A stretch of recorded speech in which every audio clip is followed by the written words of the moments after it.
Tim. Oke, Prof. Saya izin share screen ya. Iya.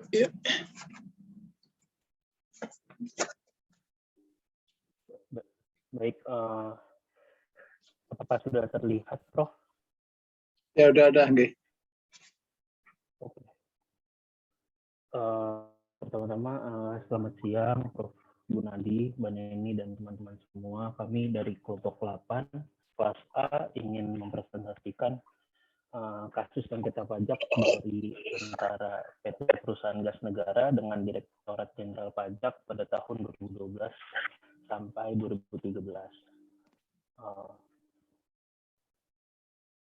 Berikut adalah anggota kelompok kami, yaitu ada Anis Aryananda, ada saya sendiri Aksar Rasyad, kemudian ada Kansara Filita, dan juga yang terakhir ada Siti Nurhaliza.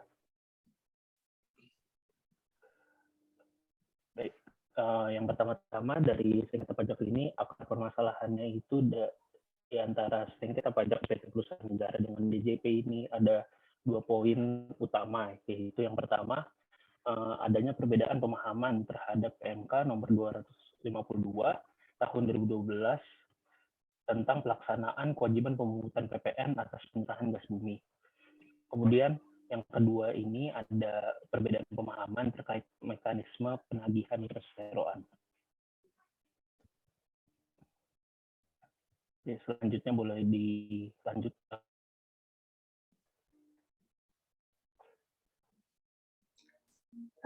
Selanjutnya yaitu kronologi sengketa PT Perusahaan Gas Negara dengan Direktorat Jenderal Pajak. Nah, sengketa antara PT PGN dengan DJP sebenarnya telah dimulai sejak tahun 2012 sampai dengan 2013 dengan 4 pokok perkara. Perkara pertama yaitu pada tahun 2012 terjadi karena perbedaan penafsiran dalam memahami ketentuan Peraturan Menteri Keuangan nomor 252/PMK 011/2012 tentang pelaksanaan kewajiban pemungutan atas penyerahan gas bumi. Perkara kedua yaitu pada tahun 2013 terjadi karena perbedaan pemahaman atas mekanisme penagihan perseroan. Pada tahun 1998, PGN menetapkan harga gas dalam US dollar per million British thermal unit senilai 3 miliar. DJP berpendapat bahwa harga gas senilai 3 miliar tersebut termasuk objek PPN. Nah, sedangkan menurut PGN sendiri, harga gas tersebut tidak termasuk objek PPN. Perkara ketiga yaitu penerbitan 24 SKPKB senilai 4,5 triliun dalam 24 masa pajak atas perkara 1 dan kedua. Perkara keempat yaitu penerbitan 25 SKPKB senilai 2,2 miliar atas pajak lainnya. Boleh di next.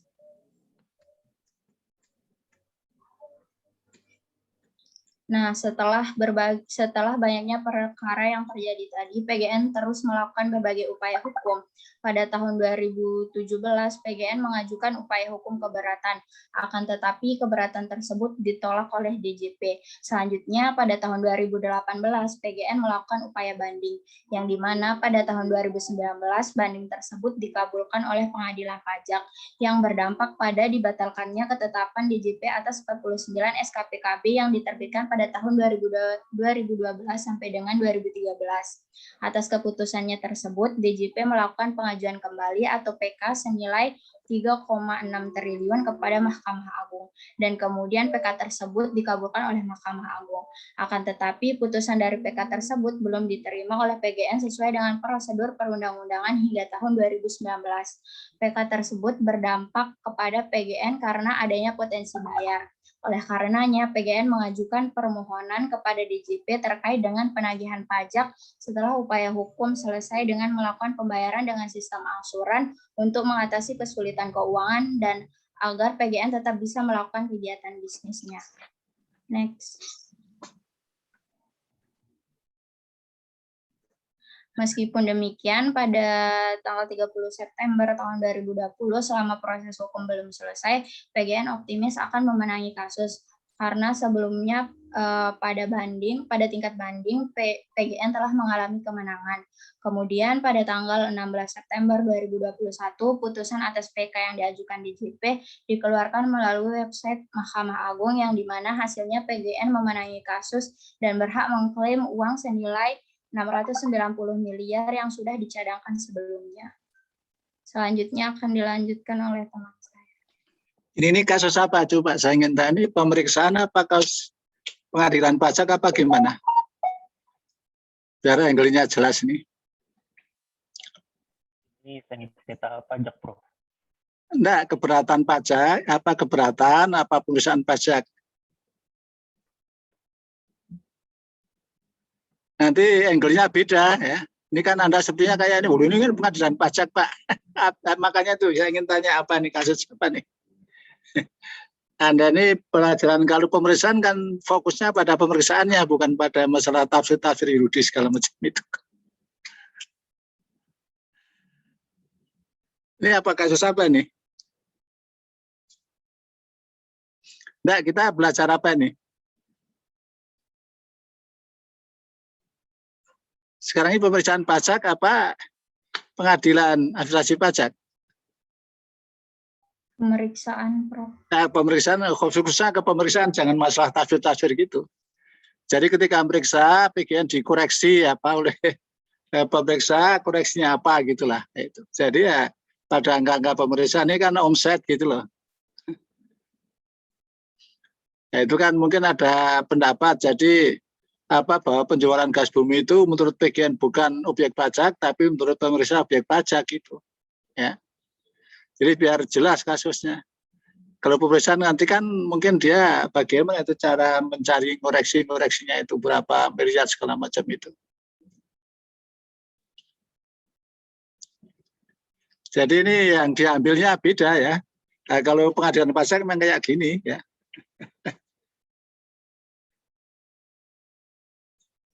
Ya tapi nggak apa-apa, lain kali beda penampilannya biar orang tahu bedakan. Ini enggak, ini pemeriksaan Pak, bukan masalah pengadilan gitu. Pemeriksaan itu kan, makanya itu saya suruh baca untuk apa bab 7 buku saya itu biar Anda paham gitu.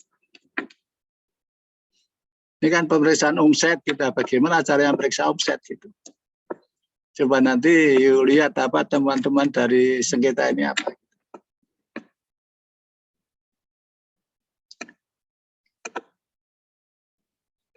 Ini gimana ceritanya, gimana nih gas itu menurut PGN bagaimana, gas bumi menurut PGN bagaimana, dan menurut pemeriksa bagaimana? Jadi sebenarnya kalau menurut kelompok kami, Prof, di sini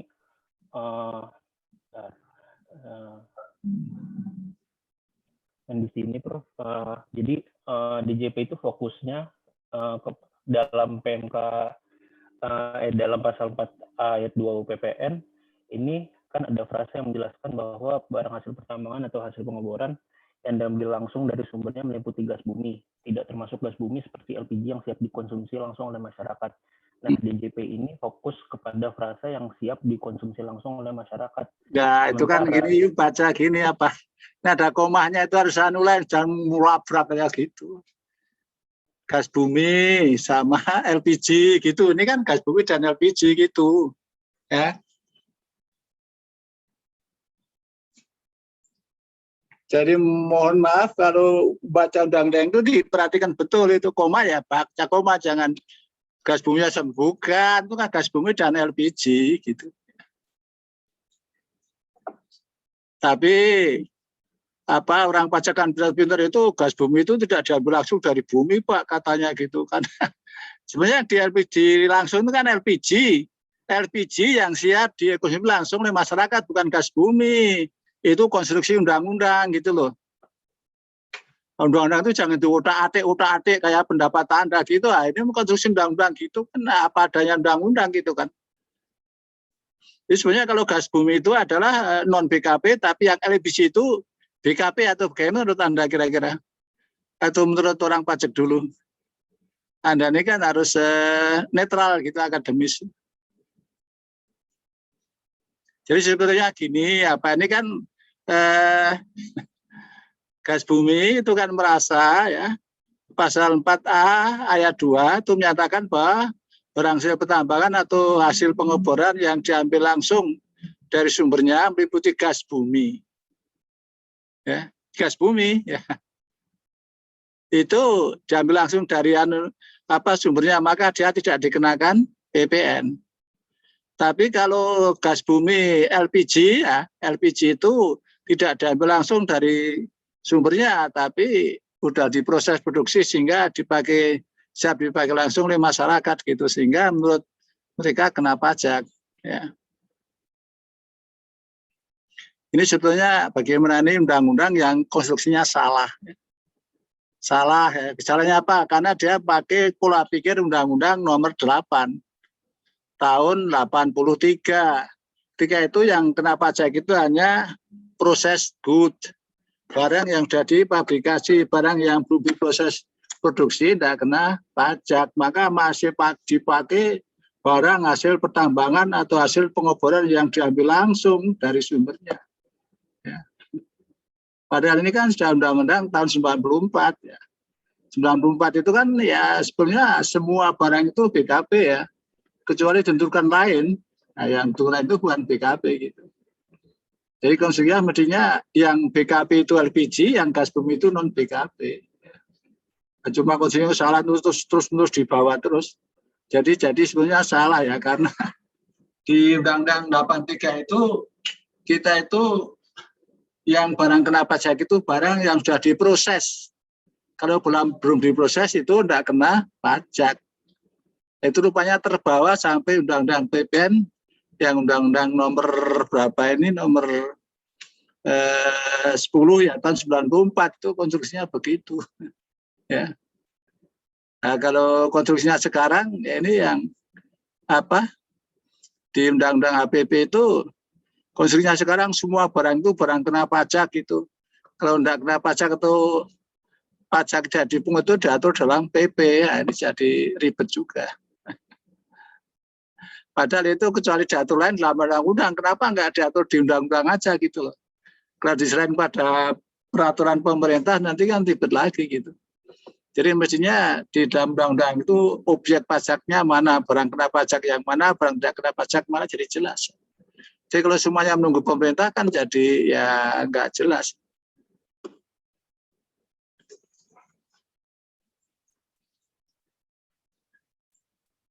Oke, bagaimana menurut pendapat Anda bagaimana nih? Karena Anda terus lalu, ini kan pengadilan pajak, Anda kupas mentah-mentah ditelan gitu aja. Padahal kita ini pemeriksaan gitu kan, bagaimana memeriksa kok dia sampai dapat ini ya gitu ya. Tapi memang sulit untuk mengkonstruksikan begitu itu.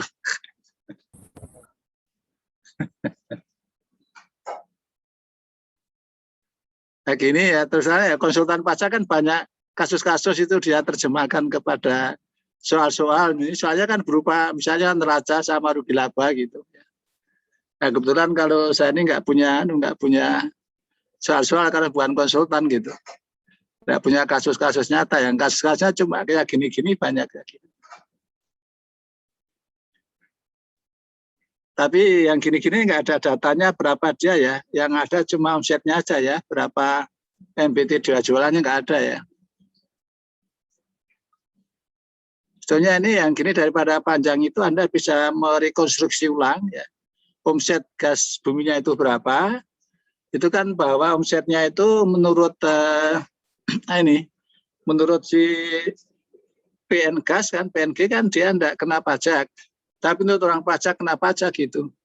Sebenarnya ini kan dia kan juga tidak, mungkin Anda kan bisa, mungkin ada dia ini ongkos angkutnya atau apanya gitu yang menurut orang pajak itu ya.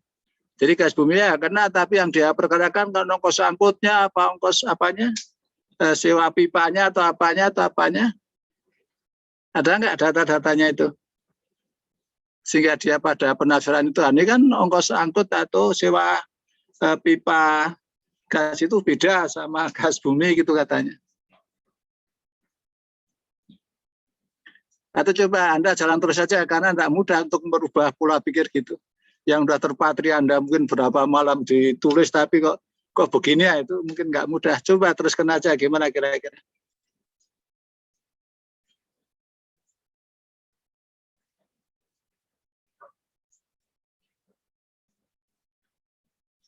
Ini kami lanjutkan saja, Prof. Atau Iya, kita tapi lain kali revisi? jangan gini-gini ya. Ini kan pengadilan pajak ini ya. Kita kendaki pemeriksaan itu bagaimana memeriksa itu sampai menemukan gas bumi ya. Padahal dia nggak berbuat apa-apa, dia hanya yang ngotot-ngotot masalah undang-undang aja nih pemeriksaan. Oke, monggo silakan. Baik, Prof. Tapi ini satu hal juga ya, Anda sulit juga. Karena di PK ada yang ditolak, ada yang diterima. Terus yang mana itu ya? Karena ini yang diterima itu dia pakai pendapat saya. Saya diminta untuk affidavit itu, saya tulis, loh ini bahasa undang-undang itu memang demikian kok diotak-atik logika-logika ya tidak bisa konstruksi undang-undang kok di logo-logo kayak gitu. Yang jelas itu bahwa gas bumi itu bukan barang kena pajak, sedangkan LPG barang kena pajak. Nggak usah durate, undang-undang itu nggak bisa diganggu gugat gitu. Kalau semua orang nafsirkan beda-beda, gimana nanti kacau. Yang ada tuh ketidaktertiban undang-undang. Beda apa? Nanti setiap orang melakukan beda-beda. Jadi kalau undang-undang misalnya mengatakan gas bumi adalah diambil langsung, itu namanya adalah suatu deeming provision namanya. Jadi ketentuan anggapan nama dianggap kok ya masih duduk adik logika itu orang nggak bubar semua kalau logika gitu ya. Ini kan jelas, jadi gas bumi itu enggak kena pajak non BKP, sedangkan LPG itu ada BKP gitu. Maunya si pembuat undang-undang. Ya, itu kan pemeriksaannya kemudian nyari akal duduk adik gitu kan, logikanya di tes segala macam itu ya enggak ada. Ini kan tentu tak bersih, gas bumi itu kan. Padahal gas bumi ini kan dipakai untuk pembangkit tenaga listrik gitu ya. Monggo silakan. Baik, selanjutnya saya akan menjelaskan tentang analisis perkara dari pihak PGN dan DJP. Nah, kasus yang terjadi pada PT Perusahaan Gas Negara ini merupakan kasus yang dihasilkan atas ambiguitas terhadap hukum perpajakan yang ada di Indonesia. Tidak, bukan ambiguitas. Orang tidak bisa membaca, ini tidak ada ambigu nih. Gas bumi itu jelas, LPG jelas gitu. Tidak, ambigunya di mana nggak ada gitu loh. Ambigu di mana? Ya, nggak ada. Jadi undang-undang itu tidak bisa diganggu gugat. Ini orang-orang mencoba mengganggu gugat, itu yang jadi masalah. Gitu. Nggak ada ambigu, yang mana ambigunya? Itu kan gas bumi ya tidak termasuk gas bumi seperti LPG ya itu.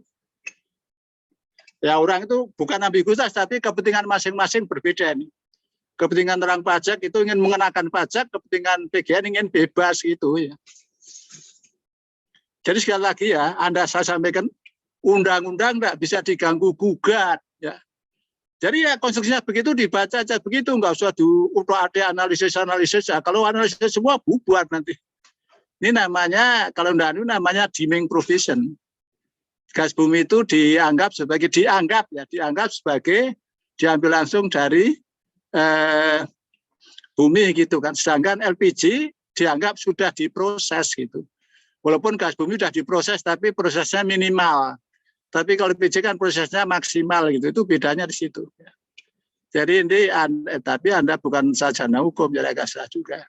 Jadi dalam pajak ya, undang-undang pajak itu namanya ada deeming provision yang dianggap ada real provision ya. Jadi sebagai contoh demikian. Yang paling mudah, Anda sudah mendapat kuliah pajak internasional ya. Misalnya kita lihat BUT. Belum dapat. Nah ini yang susah nih. BUT itu adalah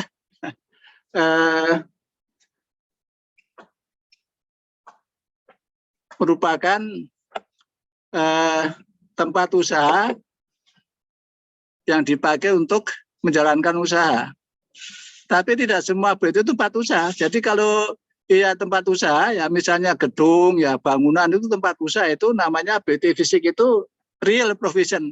suatu ketentuan yang nyata. Tapi kalau misalnya ada agen ya, atau konstruksi itu bukan tempat usaha, konstruksi itu tempat kerja.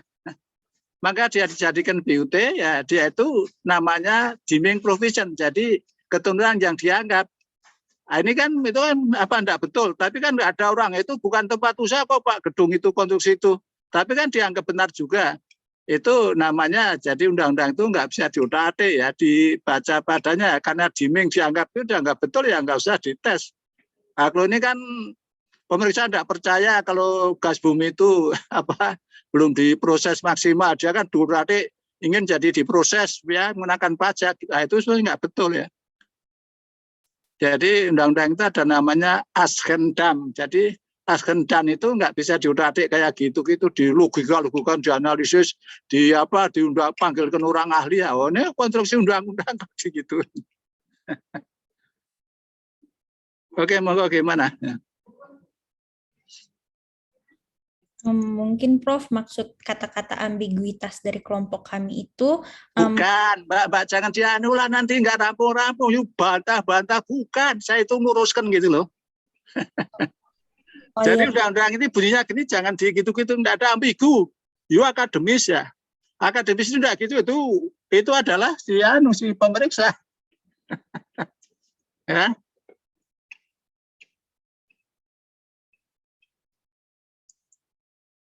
Jadi undang-undang itu menyatakan gas bumi itu bukan barang kena pajak, jelas ya. Dilihat bukan barang kena pajak, tapi LPG itu jadi kena pajak gitu. Ya. Tapi pemeriksa kan mengutak semua ingin kenakan pajak semua, itu kan pemeriksa ingin penerimaan pajak sebesar-besarnya gitu ya, semacam itu.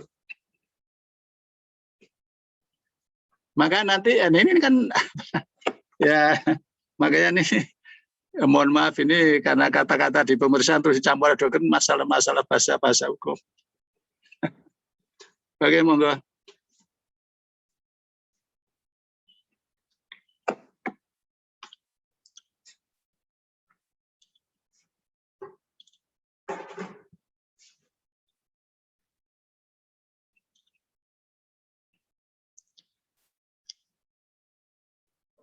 Ya, monggo jalan terus ya. Sekali lagi, gas bumi itu non BKB, coba you cek barang undang-undangnya ya, di pasal 4-nya itu. Sedangkan LPG itu BKB.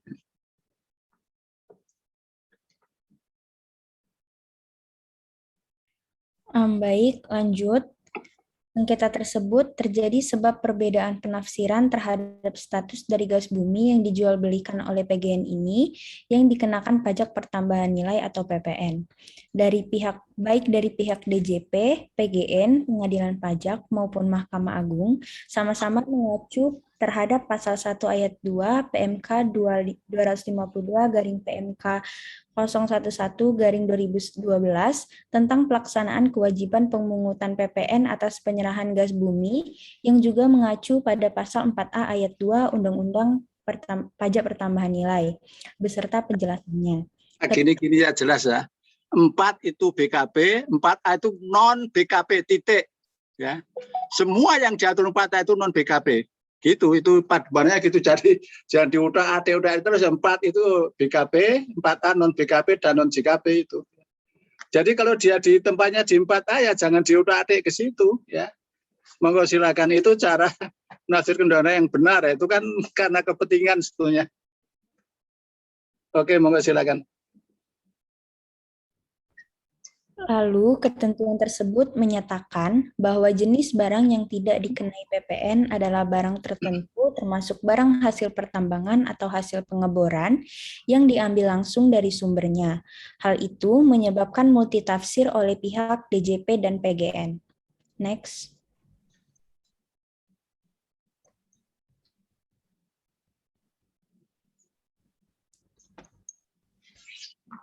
Nah, jadi, DJP mengenakan gas bumi tersebut atas pajak pertambahan nilai karena di dalam pasal 4A ayat 2 Undang-Undang PPN menjelaskan barang hasil pertambangan atau hasil pengeboran yang diambil langsung dari sumbernya meliputi gas bumi, tidak termasuk gas bumi seperti LPG yang siap dikonsumsi langsung. Tafsirannya gimana? Saya ingin tahu Anda. nafsirkannya gimana? Penjelasan pasal apa A ya, huruf B ini Anda nafsirkan gimana? Oh. Pasal 4A ya ayat 2 ya. Huruf A tapi butir B gimana menurut Anda? Gas bumi itu BKP non BKP? Jadi menurut kelompok kami gas bumi itu non BKP kecuali Iya, terus? Tetapi tidak Bukan termasuk. tetapi, baca terus saja, nggak usah tetapi, itu penafsiran. Jadi undang-undang yang kita baca. Jadi PK-nya, PMK-nya nggak benar, ini undang-undangnya gitu. Jadi gas bumi itu bukan BKP, tidak termasuk gas bumi seperti LPG. Nah, ini kan yang tidak termasuk ini berarti kan BKP dia. Termasuk pasal 4, di pasal 4 gitu. Iya benar. Yang 4 itu titik non BKP. Ya. Kalau di 4 itu BKP gitu loh. Nah, itu makanya karena orang bingung gitu, orang baca luar itu tak mudah ya. Itu bagi saya jelas, tapi orang lain kan mudah karena kepentingan nggak jelas. Maka sekarang nggak dianukan saja lah. Jadi termasuk ya BKP sama BKP diserahkan pada PP gitu kan. Maka sekarang kan beras itu termasuk BKP atau enggak kira-kira menurut Anda sekarang? Di Undang-Undang HPP. Sembako yang ributkan itu sembako sekarang termasuk BKP. Nah, biaya kuliah Anda itu termasuk BKP, nanti termasuk JKP. Anda nanti kena PPN loh, jangan macam-macam sama uang kuliah nih. Ya, karena itu loh ini kok jadi nggak jelas. Loh kalau mestinya pemilihan yang 4 itu BKP, JKP itu 4, 4A, non BKP dan non JKP itu jelas. Nah kadang-kadang kata-kata ini nggak jelas, misalnya pasal 4A ayat 2 huruf A, barang hasil pertambangan atau hasil pengeboran yang diambil langsung dari sumbernya meliputi, itu diambil langsung dari sumbernya, padahal orang diutak-atik lagi. Maksudnya itu diiming provision, itu dianggap gitu loh. Ya ada proses, tapi prosesnya minimal kayak LPG. Nah itu kemudian ditulisnya itu apa? Gas bumi. Gas bumi ada apa? Tapi tidak termasuk gas bumi seperti LPG. Ini jadi orang bingung gitu. Kadang-kadang ini tafsiran apa? Tulis rumusan-rumusan undang-undang itu. Apalagi undang-undang orang zaman dulu itu kan kata-kata kalimatnya padat-padat itu ya. Ini kalau panas bumi, apa menurut Anda termasuk BKP atau non BKP nih?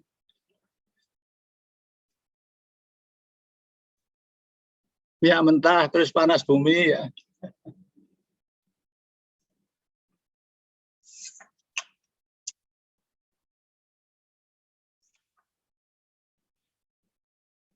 Kalau huruf B, barang kebutuhan pokok yang dapat sangat dibutuhkan oleh rakyat banyak meliputi. Itu kan otomatis ya non BKP. Jadi ABC dan ke bawah itu non BKP, pokoknya yang di 4A itu non BKP. 4 itu BKP. Ini orang pajak kan dia ingin mengenakan pajak, jadi nggak ikhlas dia. Nah sekarang kita bagaimana kita itu menafsirkan undang-undang dengan suatu etikat baik. Etikat baik itu enggak ngakal-ngakali, enggak mustihat macam-macam gitu lah. Nah kita tafsirkan apa adanya gitu. Nah kalau dia kan diundangkan pendapat ahli segala macam, ya itu udah baik proses, tapi proses manufacturing itu ada proses yang minimal. Tentu kalau LPG itu maksimal, kalau gas bumi itu minimal. Ya kalau masih diambil langsung ya enggak laku dijual karena masih bercampur baur kan. Dengan pasir, dengan macam-macam gitu. Oke, monggo. Tapi ini kita sekalian belajar. Belajar bagaimana kita itu untuk secara menafsirkan secara netral gitu. Dan ini sulit juga loh, ya. Karena juga MA-nya berhenti kok. Dia sudah keluar kalau salah 18 ya. PK-nya itu yang mengabulkan PK dari DJP jadi menggunakan PPN, Tapi kemudian yang 6 itu baru keluar 3, yang 3 tidak dikeluarin. Saking bingungnya itu, MA-nya itu. Ya itu nasibnya kayak gitu ya. Gas bumi itu mana ya? Dia kena pajak karena udah ada proses itu. Nah, padahal kalau kita lihat, kalau dia di 4A ya merem aja itu bukan BKP. 4 itu BKP, 4A itu non BKP. Ya kenapa? Itu kan konstruksi undang-undang. Nah tadinya dimming namanya kan. Dimming ya. Nah, kalau beras itu ya sebenarnya beras gabah itu ya malah barang konsumsi. Ya. Konsumsi jadi mestinya kena pajak. Tapi kalau tidak kena pajak ya karena gitu dibutuhkan dibedakan ya. Sebetulnya kita tipe consumption type. Jadi konsumsi itu yang dikenakan pajak hanya barang-barang atau jasa-jasa dikonsumsi. Tapi yang tidak dikonsumsi, jasa-jasa untuk investasi ya, itu tidak dikenain pajak. Ini kalau misalnya saya ingin tanya Anda ini misalnya kayak beras itu untuk konsumsi apa investasi manusia?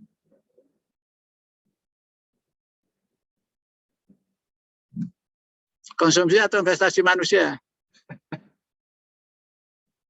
Ya orang kalau enggak makan ya enggak hidup gitu. Itu kan jadi kan namanya itu untuk investasi kan.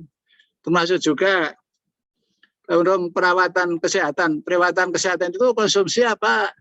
Dia investasi human investment gitu. Termasuk pendidikan segala macam itu. Kalau pendidikan diangkat sebagai konsumsi jasa ya orangnya bodoh-bodoh nanti dikenain pajak gitu. Kesehatan apa orangnya?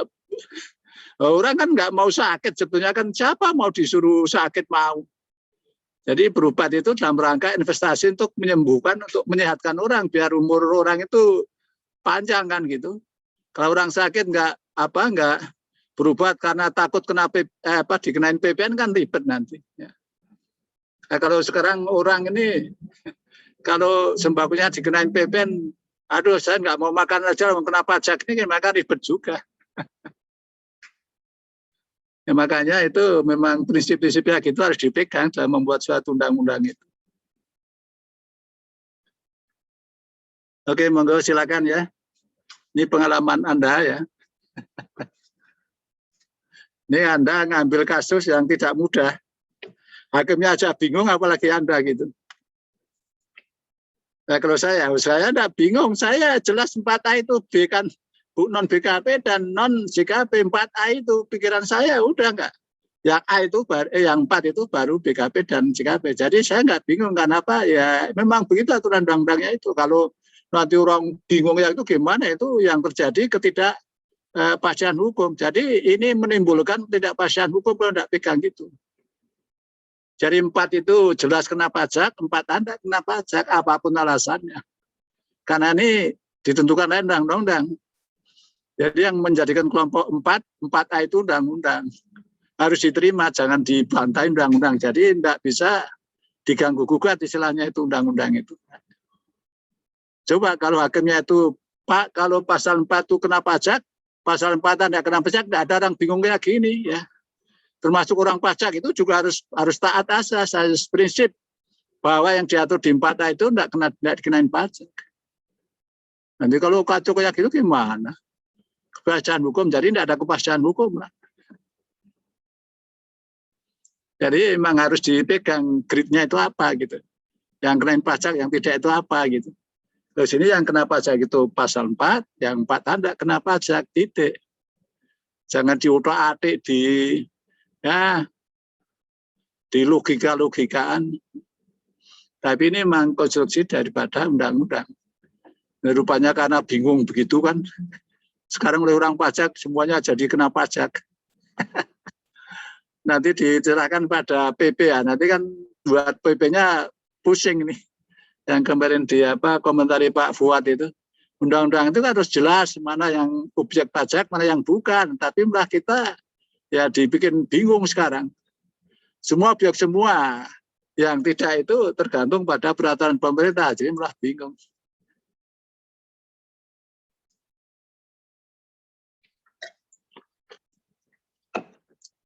Coba lanjutkan, nanti saya ingin tahu gimana kira-kira apa sampai seberapa dalam pemikiran Anda. Monggo silakan.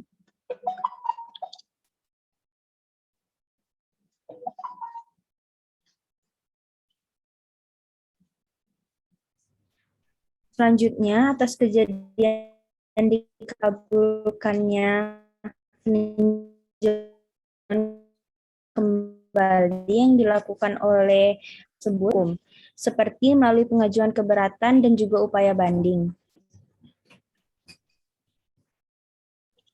Namun, DJP tetap melakukan permohonan untuk melaksanakan peninjauan kembali kepada Mahkamah Agung dan hal tersebut dikabulkan.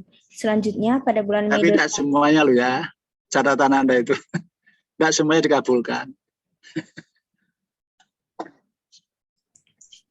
24 itu 18, yang 6 itu yang 3 ditolak itu. Yang 3 belum diputusin karena hakimnya bingung kayak Anda itu. Padahal kalau Anda kasih tahu Pak, enggak usah bingung-bingung Pak. Pasal 4 itu kena pajak, pasal 4 itu enggak kena pajak, enggak bingung dia.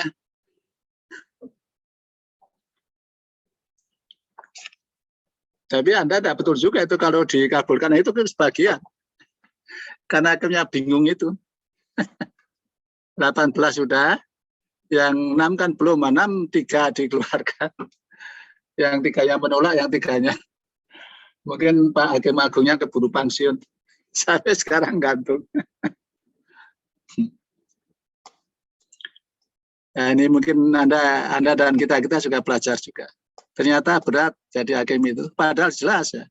Kalau 4 itu adalah kena pajak, 4A itu tidak kena pajak. Padahal jelas gitu. Nah, kalau 4A dikenakan pajak ya bubar.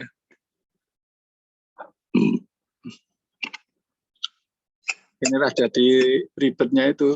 Lu kok putusannya beda-beda. Ya. Nah. Jadi timbul ketidakpastian hukum. Karena pusing ya, maka sekarang dianukan ya pajak jangan terlalu agresif lah. Ya. Jadi akan diberlakukan jurisprudensi gitu. Ya. Jurisprudensi itu apa? Jadi putusan yang sudah berkekuatan hukum tetap itu. Tapi kalau selama PK-PK itu masih ada putusan beda-beda itu ya akan saling gugat-menggugat terus ya. Maka hakim itu harus putusannya seragam. Istilahnya ada uniformity di dalam putusan. Selama putusan enggak uniformity itu kan apa perbedaan itu menjadi rezekinya para konsultan pajak gitu ya. Rezekinya Pak Iman gitu. Kalau saya sih enggak konsultan ya. Maka selama hakim itu masih ada perbedaan-perbedaan ya itu jadi sengketa terus ya. Ini sekarang kan tidak di uniformitikan setiap putusan-putusan itu. Yuk hati-hati loh ya yang ke sini. Ya. Tapi mungkin Anda kurang paham jadi ngambil kasus yang tidak mudah. Hakim Agung aja susah ya. Ya. Jadi sekali lagi dalam pajak itu yang penting itu grade-nya. Jadi jangan diutak-atik. Sekali lagi ya. Ini ya kalau di Undang-Undang HPP bingung itu ya. Undang HPP bingung. Karena 4 dan 4A enggak ada ya. Nanti kita tunggu peraturan pemerintahnya. Padahal 4 dan 4A ini jelas kalau 4 itu adalah kena pajak, BKP dan JKP, 4A itu adalah non BKP dan non JKP. Nah, karena kasus-kasus ini, kasus gas ini aja yang jadi orang bingung gitu. Maka saking bingungnya, udahlah nggak usah, pokoknya semua barang kena pajak, semua jasa kena pajak, termasuk jasa pendidikan, termasuk jasa perawatan kesehatan. Ya. Sembako termasuk juga, kecuali ditentukan lain dalam PP ya, itu ya. Oke, moga silakan. Tapi biar Anda juga banyak belajar ya.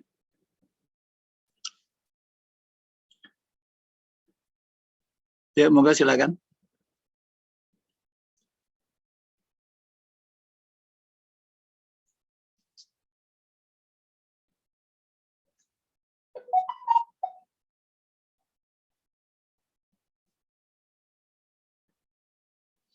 Gimana nih kemenangan PGN?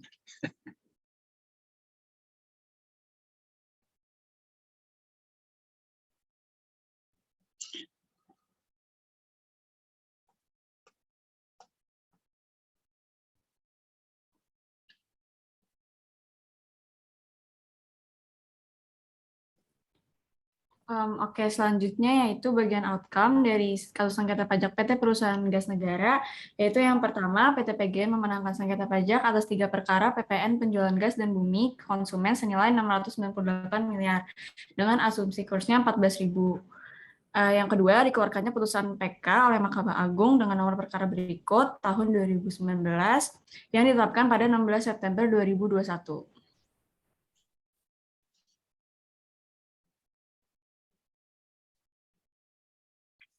Yang ketiga, PT PGN dapat menarik kembali dana pajak senilai 698 miliar yang sudah dicadangkan tahun lalu sebagai pendapatan lain-lain di tahun ini. Yang keempat, hasil sengketa pajak ini berdampak positif juga terhadap harga saham PGN di pasar dan juga dapat menaikkan laba bersih PGN.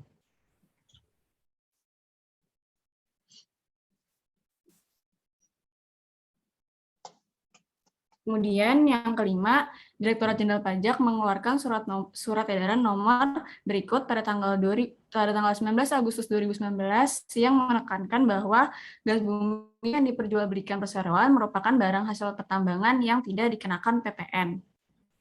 Yang keenam, DJP mengeluarkan surat edaran nomor berikut tanggal 15 Januari 2020 yang menekankan bahwa kegiatan mengalirkan gas bumi dalam rangka penjualan gas bumi kepada pelanggan merupakan satu kesatuan kegiatan menyerahkan gas bumi yang tidak dikenakan PPN.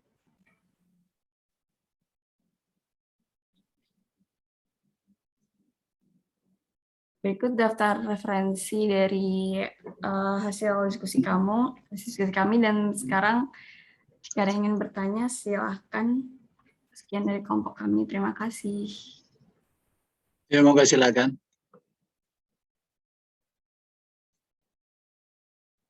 Itu terus terang ya, mohon maaf, itu menang dia pakai pendapat saya. Ya.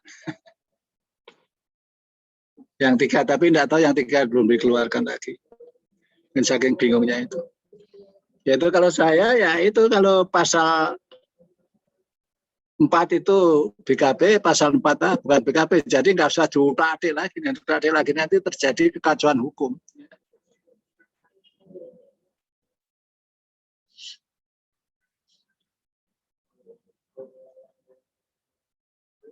Oke, monggo silakan, mungkin ada kasus-kasus lain ya.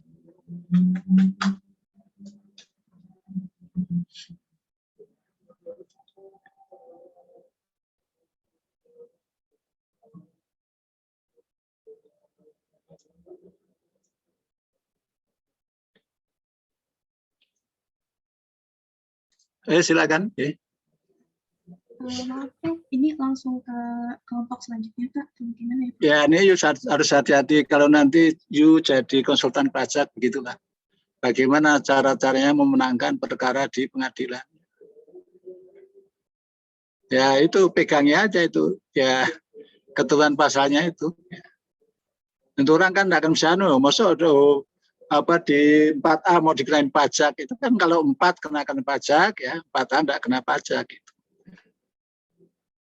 Memang harus gini, harus grid-gridnya di dalam pajak itu harus dipahami. Gitu. Oke, monggo kelompok berikutnya silakan. Baik, share screen.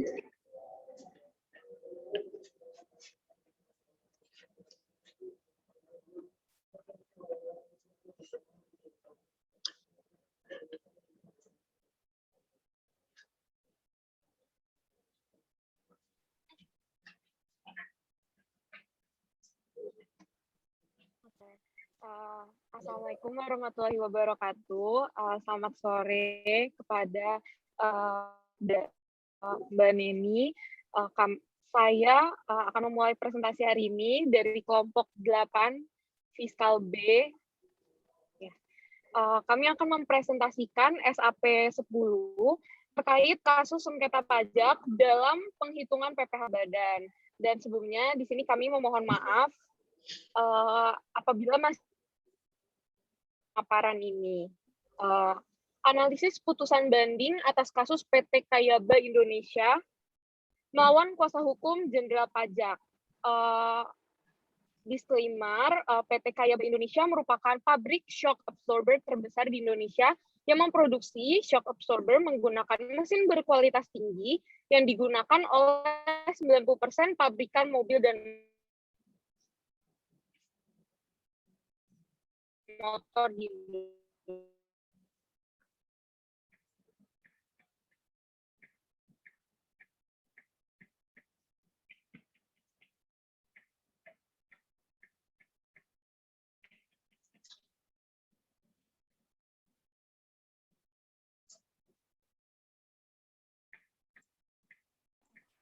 Baiklah, akan selanjutnya. Mohon maaf atas ketidaknyamannya karena teman saya sedang terhalang koneksi. Mungkin perkenalkan, kami dari kelompok 8 yang beranggotakan ada Helen Andriani, Pangestuti Diah Rizky, saya sendiri Rahmani Fatou Zahro, dan Zafarina Haziah.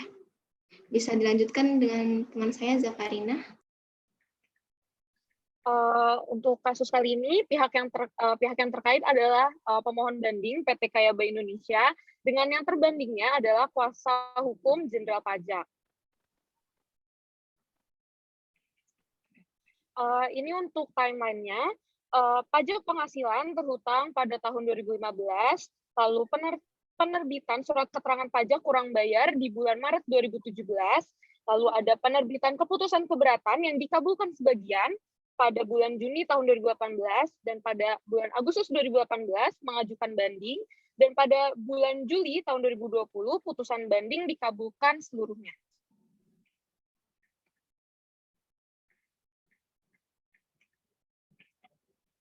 Putusan ini memeriksa dan memutus sengketa pajak terhadap keputusan Direktur Jenderal Pajak nomor KEP 00505-KEB/WPJ-19/2018 tanggal 5 Juni 2018 tentang keberatan wajib pajak atas SKPKB PPH tahun 2015 yang terdaftar dalam berkas sengketa nomor 007.109.15/2018-PP.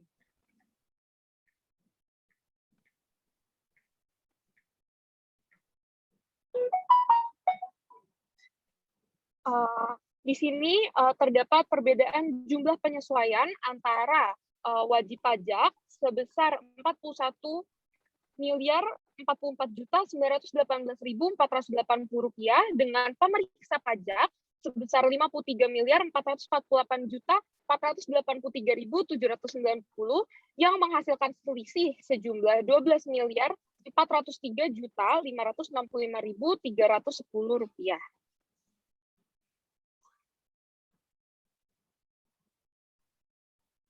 Selanjutnya, saya akan menjelaskan alur proses keberatan sampai dengan banding. Pertama, pemohon banding menyetujui sebagian SKPKB. Pemohon banding menyetujui koreksi terbanding sejumlah 1,277097799 miliar rupiah. Sejumlah nilai tersebut terdiri dari selisih penyusutan komersial di atas penyusutan fiskal sebesar Rp498.263.416 dan penyesuaian fiskal positif lainnya sebesar Rp708.975.560. Dengan demikian, nilai sengketa sampai dengan keberatan adalah Rp11.196.326.334.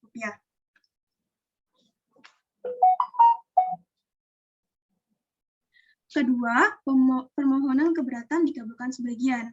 Pertimbangannya adalah pemohon banding dapat membuktikan bahwa sebesar koreksi tersebut merupakan tunjangan yang diberikan langsung kepada para pegawainya dalam bentuk uang.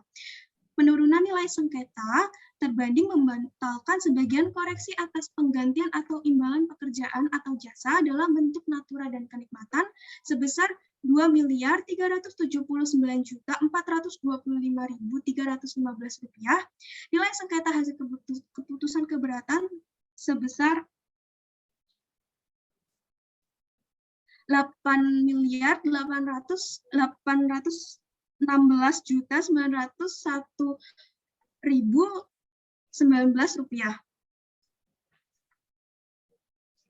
Ketiga, penurunan nilai sengketa yang diajukan banding. Pemohon banding menyetujui sebagian koreksi terbanding atas penggantian atau imbalan pekerjaan atau jasa dalam bentuk natura dan kenikmatan sebesar Rp1.586.718.991 selama proses pengajuan banding. Dengan demikian, nilai sengketa yang diajukan banding adalah Rp7.230.182.028. Pokok sengketanya adalah penyesuaian fiskal positif atas penggantian atau imbalan pekerjaan atau jasa dalam bentuk natural. Menurut terbanding, dalam pasal 4 ayat 3 huruf D Undang-Undang PPH tahun 2008, yang dikecualikan dari objek pajak adalah D. Penggantian atau imbalan sehubungan dengan pekerjaan atau jasa yang diterima atau diperoleh dalam bentuk natural dan atau kenikmatan dari wajib pajak atau pemerintah, kecuali yang diberikan oleh bukan wajib pajak yang dikenakan pajak secara final, atau wajib pajak yang menggunakan norma penghitungan khusus DIM Profit sebagaimana dimaksud dalam pasal 15. Kemudian, pasal 6 ayat 1 huruf A Undang-Undang PPH 2008, besarnya penghasilan kena pajak bagi wajib pajak dalam negeri dan bentuk usaha tetap ditentukan berdasarkan penghasilan bruto dikurangi biaya untuk mendapatkan, menagih, dan memelihara penghasilan termasuk A. Biaya yang secara langsung atau tidak langsung berkaitan dengan kegiatan usaha antara lain, angka 2, biaya berkenaan dengan pekerjaan atau jasa termasuk upah, gaji, honorarium, bonus, gratifikasi, dan tunjangan yang diberikan dalam bentuk uang. Kemudian pasal 9 ayat 1 huruf E Undang-Undang PPH tahun 2008 untuk menentukan besarnya penghasilan kena pajak bagi wajib pajak dalam negeri dan bentuk usaha tetap tidak boleh dikurangkan. E. Penggantian atau imbalan sehubungan dengan pekerjaan atau jasa yang diberikan dalam bentuk natura dan kenikmatan, kecuali penyediaan makanan dan minuman bagi seluruh pegawai serta penggantian atau imbalan dalam bentuk natura dan kenikmatan di daerah tertentu dan yang berkaitan dengan pelaksanaan pekerjaan yang diatur dengan atau berdasarkan peraturan Menteri Keuangan. Berdasarkan pasal 6 ayat 1 huruf A dan pasal 9 ayat 1 huruf E Undang-Undang PPH tahun 2008, imbalan atau penggantian dalam bentuk natura jelas-jelas tidak dapat dikurangkan dari penghasilan bruto. Penggantian atau imbalan dalam bentuk natura pemohon banding tidak termasuk ke dalam yang diperbolehkan untuk dikurangkan. Kondisi tersebut memenuhi prinsip non-deductible, non-taxable. Rincian koreksi yang diajukan pemohon banding sebesar Rp7.232.182.028 yang terdiri dari 731 transaksi.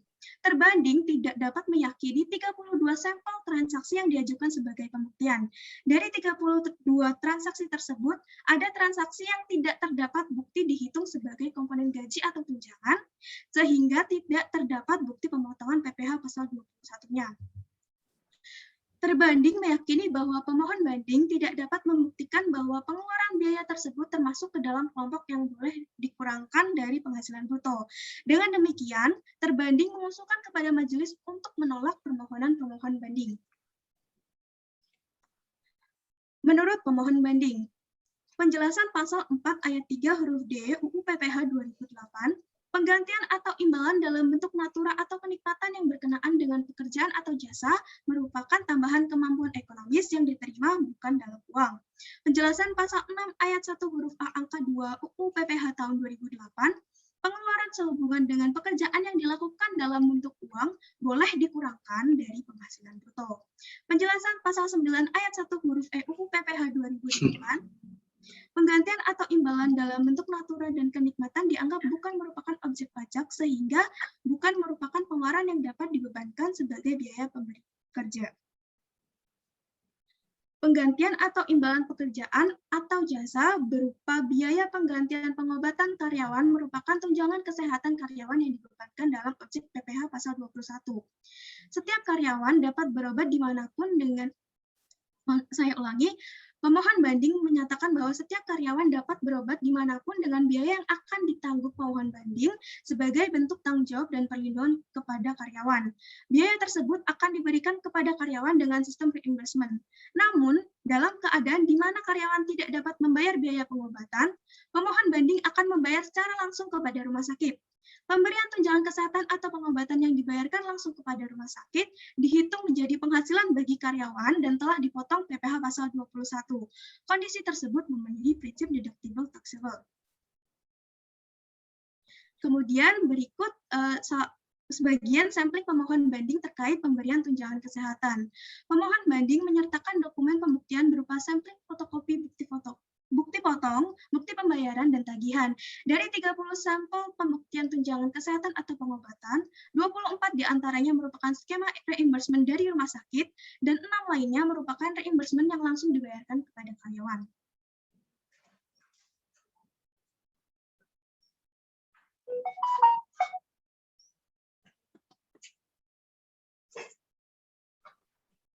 Baiklah, akan saya lanjutkan. Selanjutnya, terdapat fakta-fakta dan teknik pemeriksaan yang kemungkinan dilakukan dalam pemeriksaan pada putusan banding ini. Pertama, terdapat sebuah kutipan dalam putusan bahwa terbanding tidak meminta keterangan dari pihak lain untuk membuktikan transaksi. Evaluasi pemeriksaan, menurut pemohon banding, terbanding tidak meminta keterangan dari pihak lain untuk membuktikan transaksi atas penyesuaian koreksi fiskal positif atas tunjangan kesehatan yang dipersengketakan. Dengan demikian, penerbitan koreksi dari terbanding tidak sesuai dengan mekanisme pasal 35 Undang-Undang Nomor 28 Tahun 2007.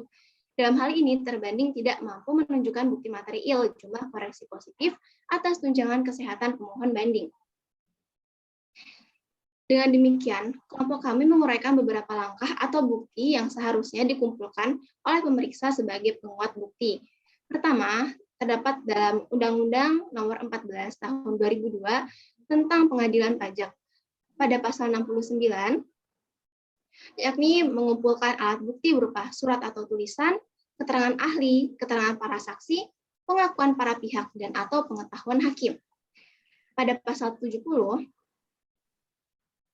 juga dijelaskan bahwa surat atau tulisan sebagai alat bukti bisa terdiri berupa akta autentik, akta di bawah tangan, surat keputusan atau surat ketetapan yang diterbitkan oleh pejabat yang berwenang, selanjutnya surat-surat lain atau tulisan yang tidak termasuk dalam huruf A, huruf B, huruf C, yang ada kaitannya dengan banding atau gugatan. Opsi selanjutnya, pemeriksa dapat mengumpulkan data dengan memanfaatkan informasi internal dan atau eksternal Direktorat Jenderal Pajak, sebagaimana yang tertera dalam lampiran SE nomor 65 tahun 2013, bahwa informasi internal DJP dapat berupa informasi pertama alat keterangan, profil wajib pajak, hasil pemeriksaan sebelumnya, keputusan keberatan, putusan banding, hasil analisis, informasi data laporan dan pengaduan, data sistem informasi, dan sebagainya. Selanjutnya, informasi eksternal DJP dapat berupa data internet, media massa, instansi, lembaga, organisasi, asosiasi, dan pihak lainnya. Kemudian hasil exchange of information dengan negara mitra persetujuan penghindaran pajak berganda apabila kasus ini berkaitan dengan P3B. Selanjutnya, opsi yang dapat dilakukan pemeriksa. Iya, Prof. Moga terus, Mbak. Iya, terima kasih. Selanjutnya, pemeriksa dapat melakukan konfirmasi atas kegiatan untuk memperoleh penegasan atas kebenaran dan kelengkapan data dan atau informasi yang telah dimiliki kepada pihak lain terkait suatu transaksi yang dilakukan wajib pajak. Konfirmasi yang dilakukan dalam pemeriksaan dilakukan dengan meminta pihak lain tersebut untuk menjawab pertanyaan yang diajukan, baik ada ataupun tidak ada. Konfirmasi ini dapat dilakukan dengan mencantumkan maupun mengosongkan data dan atau informasi yang dikonfirmasi. Selanjutnya, pemeriksa juga dapat melakukan wawancara, yakni adalah proses tanya jawab yang dilakukan untuk memperoleh keterangan yang lebih lengkap mengenai hal-hal terkait dengan pos-pos yang diperiksa dan atau untuk mengumpulkan data dan atau informasi lain yang diperlukan dalam pemeriksaan baik dengan wajib pajak maupun dengan pihak lain. Selanjutnya, pemeriksa dapat meminta keterangan atau bukti. Permintaan keterangan atau bukti adalah kegiatan untuk meminta keterangan atau bukti kepada pihak ketiga yang mempunyai hubungan dengan wajib pajak secara tertulis. Dalam pelaksanaan pemeriksaan diperlukan keterangan atau bukti dari bank, akuntan publik, notaris, konsultan pajak, kantor administrasi, dan atau pihak ketiga lainnya. Fakta kedua, yang tertulis dalam putusan tersebut yang menyatakan bahwa terbanding tidak dapat meyakini bukti yang diberikan oleh pemohon banding berupa 32 dokumen transaksi dengan argumen pemeriksa bahwa dari 32 transaksi terdapat pengeluaran biaya yang tidak terdapat bukti bahwa biaya perawatan tersebut masuk dalam komponen gaji atau tunjangan karyawan yang tidak terdapat bukti telah dipotong PPh pasal 21. Adanya pernyataan tersebut secara tersirat dapat dianalisis bahwa pemeriksa setidaknya menggunakan kedua metode, yakni penelusuran angka dan penelusuran bukti. Penelusuran angka adalah penelaahan secara mundur untuk menelusuri angka-angka dalam suatu pos sesuai dengan rekam jejak pemeriksaan atau audit trail.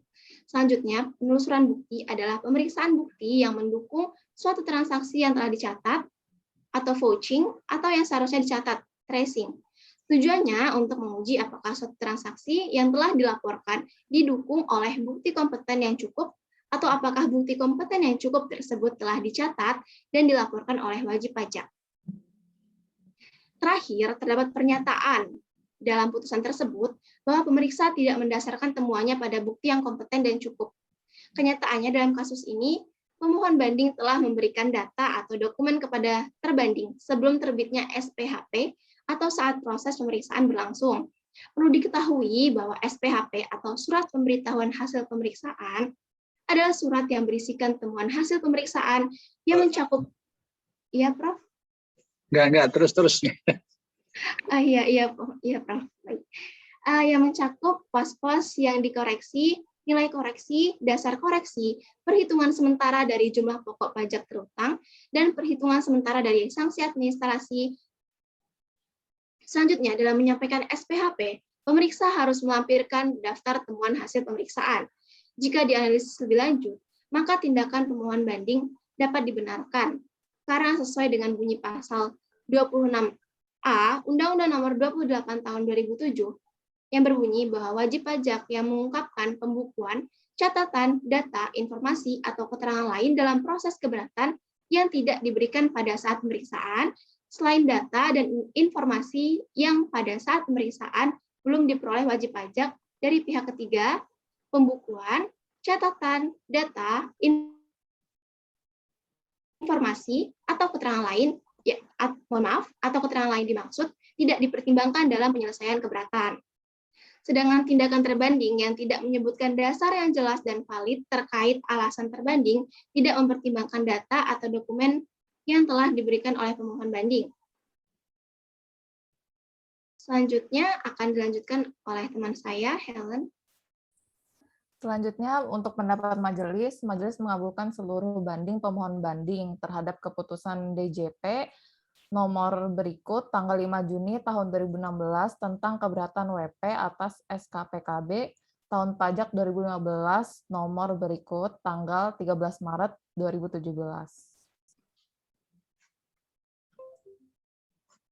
Pertimbangan dari majelis itu, pemohon banding dapat membuktikan bahwa tunjangan kesehatan tersebut dibayarkan kepada pegawai.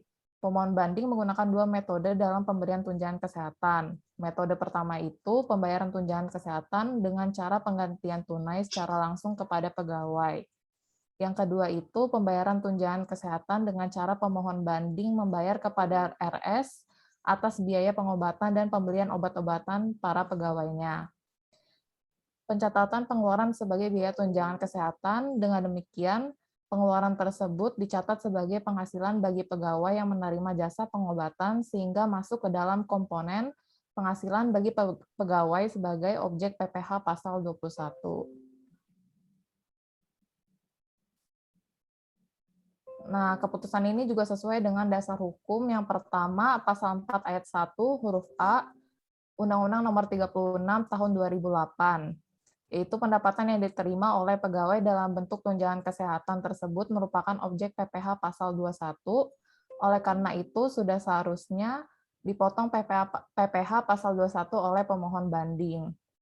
Yang kedua, pasal 6 ayat 1 huruf A angka 2 UU nomor 36 tahun 2008.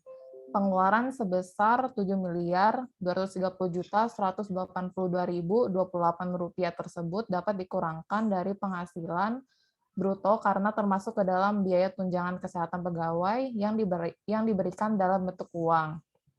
Terbanding tidak menyerahkan dokumen dan bukti yang kompeten dan cukup, sehingga tidak dapat membuktikan bahwa tunjangan kesehatan tersebut diberikan kepada pegawai oleh pemohon banding dalam bentuk natura atau kenikmatan. Nah, sehingga PPh oleh PT Kayaba ini hasilnya lebih bayar senilai Rp1.572.500.761 dengan rincian sebagai berikut. Sekian presentasi dari kelompok kami. Apabila ingin menanyakan atau memberi tanggapan, silakan. Ya, silakan.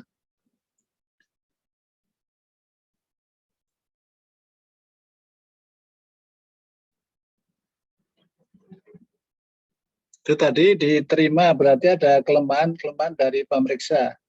Karena si pemohon bisa membuktikan itu ada angka-angkanya. Iya, apa kelemahannya di mana, kemudian pembuktian dari si pemohon bandingnya ada gitu.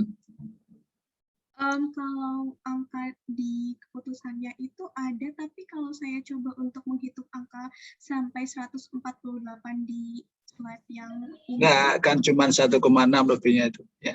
Oh iya, ya, ada Prof, ada. Itu aja yang Anda perdebatkan tadi, ya. Oke.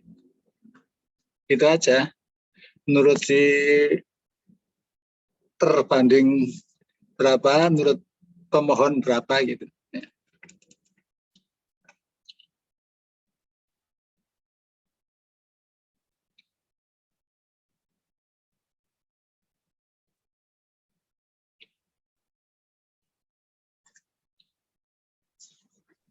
Ya, Prof, itu sudah ada di halaman depan tadi ya.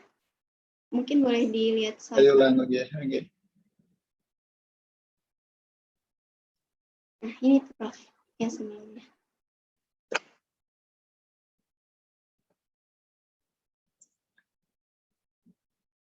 Ini selisihnya dan koreksi itu pembuktiannya di mana itu?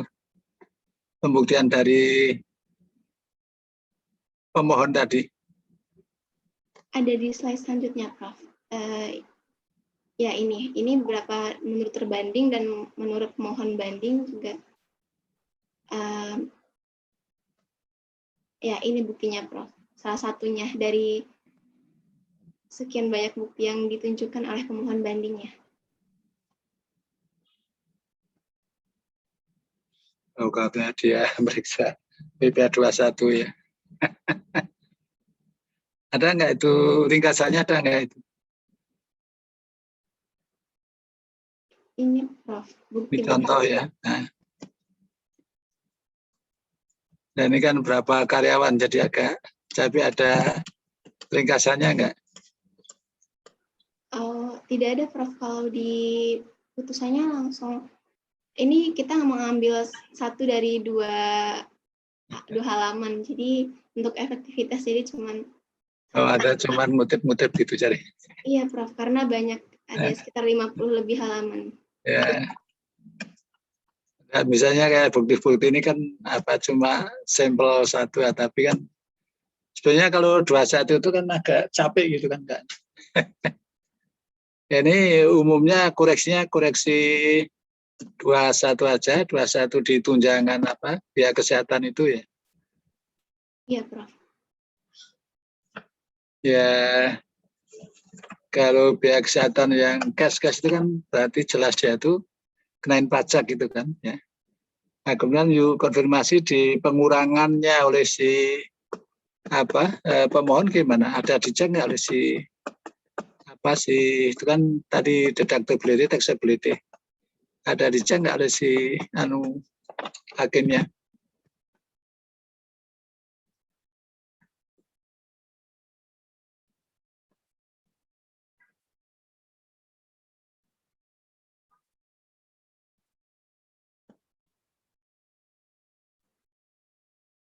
Iya, tadi Prof, berapa tadi? Jadi misalnya totalnya berapa, itu kan di deductible tapi taxable kepada nol. Kemudian berarti kan kalau dia taxable di 21 itu dapat dikurangkan di penghasilannya pemohon gitu kan.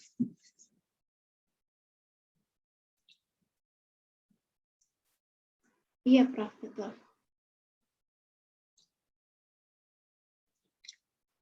(7230) ya. Kemudian di alokasi PP21 juga 7230. Ini kan 61 kan pengurangannya, terus alokasinya ke tadi berapa orang sampling tadi?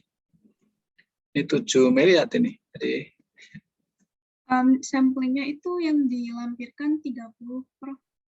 ya tadi totalnya semua harus ada 7 miliar juga. Ada jumlahnya gitu. Kalau untuk total transaksi 731. Jadi Nah, ini kan 7 miliar ya. Nah, iya. 7 miliar ya. Sudah dapat dikurangkan dari penghasilan bruto karena termasuk dalam biaya tunjangan kesehatan ya. Tapi 7230 miliar ini pengaruhnya ke PP21 berapa? Ini kan ditambahkan pada penghasilan karyawan-karyawan. Kembali lebih bayar sih ya. Ini PPh-nya nih ya. Ini PPh badan atau apa nih? Masalahnya itu. Iya, PPh badan, Prof, pengaruhnya. Satunya nggak ada dia. Tidak ada, Prof. Gimana kira-kira bisa muncul nggak ada itu? Jadi nggak ada pengaruh deductibility, taxability-nya.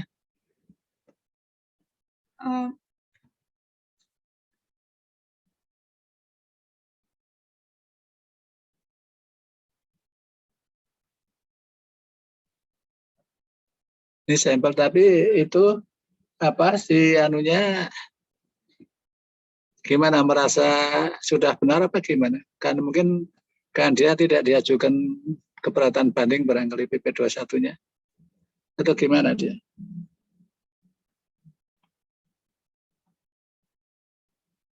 Karena kalau tidak diajukan banding, dia kan tidak bisa memutuskan. Nanti kan melanggar ultra petita dia, prinsipnya.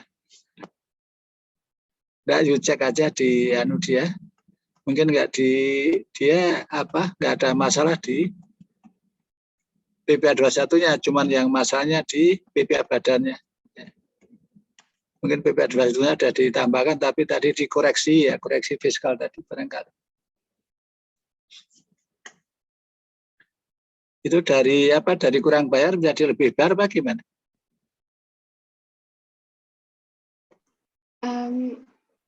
Kalau dari apa SKPKB-nya itu? Pemeriksa SKPKB ya, SKPKB kan berarti kurang bayar sih. Terus jadi lebih bayar kan putusannya tadi? Iya, menurut wajib pajak sebelumnya lebih bayar, Prof. Kemudian pemerintah mengatakan kurang bayar. Tapi putusannya kan lebih bayar juga putusannya. Ya, keputusannya. Iya. Jadi kalau dalam kasus-kasus demikian ya mungkin Anda harus membuktikan bahwa itu kan 21 itu deductibility, taxability.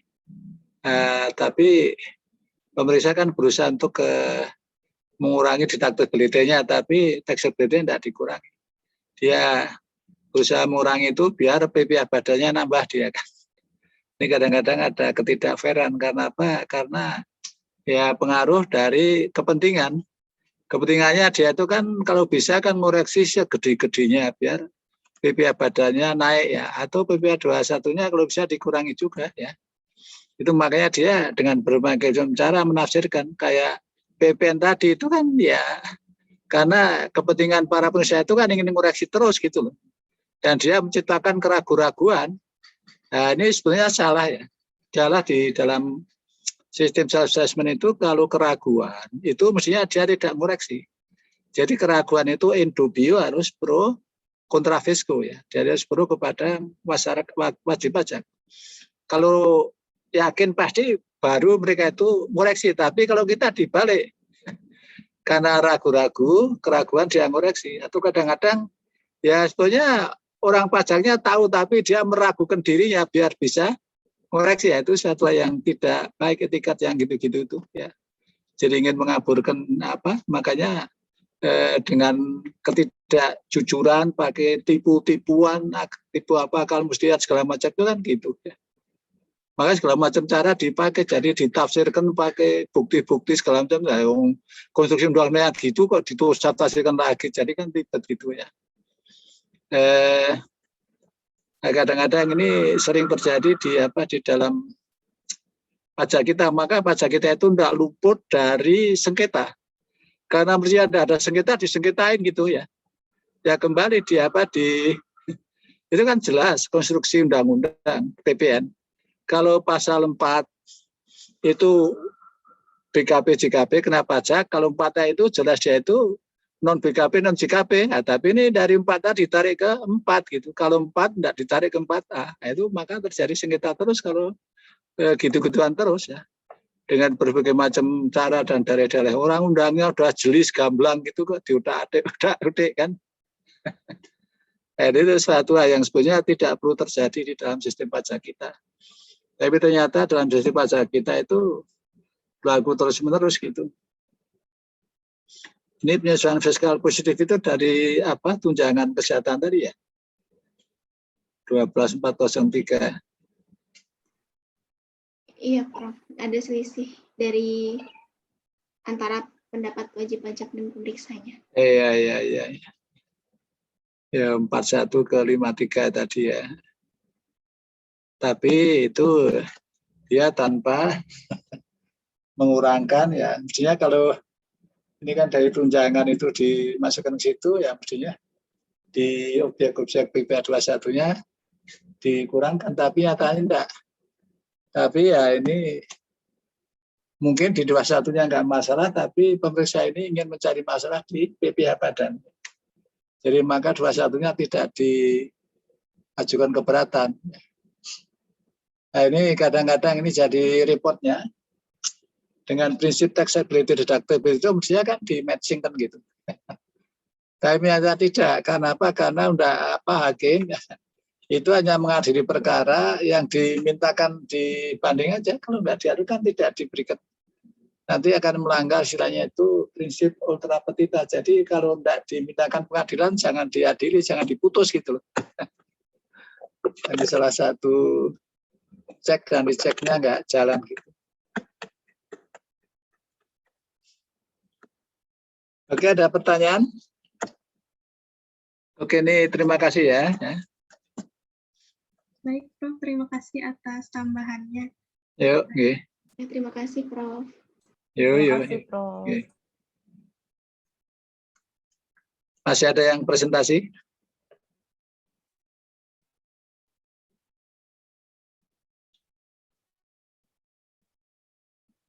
Ada nggak yang presentasi lagi? Sepertinya tidak ada, Prof. Sudah 2. Oke, Mbak Neni. Ya, oke. Besok ada kelas kita ya. Besok jam berapa? Besok 3:30, Prof. Normal. 3:30 gitu ya. Oke. Besok berapa? 2 kelas juga? 2 kelas. Nanti akan presentasi, berarti 2 kelompok tetap, Prof. Oke. Ya, coba besok kita lihat ya.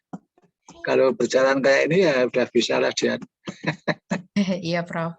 Kemarin mereka udah dibagi materinya berdasarkan buku di chapter 7, Prof. Oh, gitu ya. Oh, asik gitu ya. Oke. Oke, Mbak Neni ya. Kita coba besok lihat ya. Kalau enggak ya, kita kasih kasus-kasus pendek-pendek. Iya, Prof. Baik, Prof. Atau mungkin Mbak Neni mau kasih bonus-bonus. Ini ada yang kampanye enggak nih? Oh, iya. Ada, Prof. Tadi saya sudah buat Pemira ya, Prof ya? Iya. Iya, sebentar. Saya sudah info. Nah, iya. Saya udah minta join mahasiswanya. Oke, monggo ya. Ini kan saya tidak perlu dianukan. Ya, monggo, Oke, Prof, ya. kalau boleh, Prof. Oke. Kalau terima kasih ya, Mbak Neni ya. Sama-sama, Prof. Oke. Terima kasih banyak, Prof. Semuanya ya. Terima kasih, Prof.